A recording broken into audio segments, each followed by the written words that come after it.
umaze umushaka hano mu rugo. Yego mwana wa unshakira iki se kandi?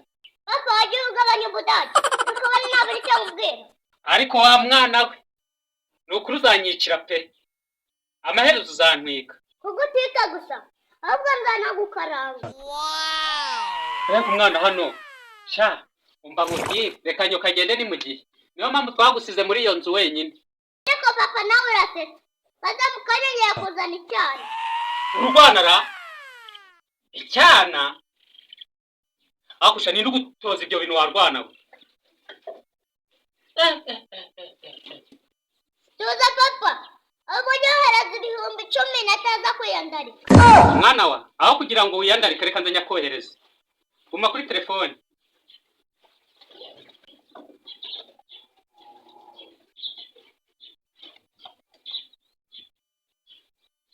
Saa kugezeho Anza ndawe utabumbesha.